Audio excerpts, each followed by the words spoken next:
Yves Doudout, bonsoir. Yorana. Vous êtes le président de l'association Haururu. Membre de l'association. Membre de l'association Haururu, ex-président, on peut dire. Ex-président. C'est une cérémonie qui vous tient à cœur depuis de nombreuses années. Ce passage d'une période à une autre qui marquait un moment clé dans la vie des anciens. Pourquoi est-ce que vous l'appelez le Nouvel An polynésien? Parce qu'effectivement, c'est le Nouvel An. On recommençait le comptage du temps recommençait à partir de Matari Inia. Matari Inia, c'est-à-dire qu'on a un calendrier lunaire comme les Chinois, comme les Arabes, mais on a un moment où on arrête le calendrier lunaire et c'est Matari Inia qui arrête ce calendrier pour reprendre à la lune d'après, la nouvelle lune, pour recompter. Sinon, on serait complètement décalé. Donc c'est un moment très, très important. C'est aussi un moment, c'est notre temps. Hein, c'est cette notion de temps polynésien qui nous intéresse, moi particulièrement, c'est qu'il faut qu'on se réapproprie ce temps polynésien pour mieux comprendre ce qui est notre environnement et pour mieux se comprendre. Je pense qu'on a beaucoup à faire là-dessus. Alors la date exacte de cette saison d'abondance débute le 20 ou le 21 novembre, mais on a déjà constaté que la nature se montre un peu plus généreuse avec beaucoup de fruits qui réapparaissent sur les étals. C'est une cérémonie finalement qui marque le retour de la saison des pluies aussi. C'est la saison des pluies, c'est le retour de la saison des pluies, c'est le retour des poissons du large, c'est le retour de tout, c'est l'abondance. Enfin, on n'est pas encore à l'abondance, puisqu'on voit beaucoup de petits fruits, ça commence à arriver, mais on y vient.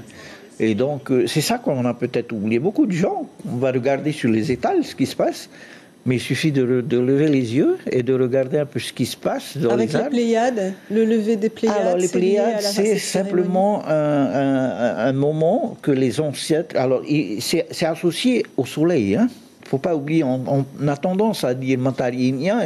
Non, vous regardez Matari Inia, vous ne voyez rien. C'est par rapport au coucher du soleil qu'on parle de Matari Inia. Et Inia, en tahitien, tout le monde pense que c'est en haut. Mais dans ce cas-là, c'est vers l'est. Parce que Nia, c'est aussi... On est compliqué chez nous, c'est aussi vers l'est. Vers le lever. Vers le lever, donc. Est-ce que vous avez l'impression que les jeunes, aujourd'hui, s'intéressent à toute cette tradition? Oui, on a vu cette marquisienne vous qui est avez quand même vu, venue, et je peux vous dire qu'il y a beaucoup de jeunes, tout au moins chez nous, à Papenon. Venez voir lundi tous ces jeunes qui seront là, vous serez étonnés. Et je pense qu'avant de parler des jeunes, il faut parler de nous, adultes. Qu'est-ce que moi je fais pour mon pays, donc pour ma terre, pour que les jeunes suivent. Les jeunes, eux, ils suivront.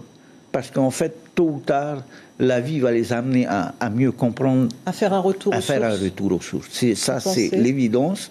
C'est nous qui avons vécu dans une situation de surconsommation, qui sommes...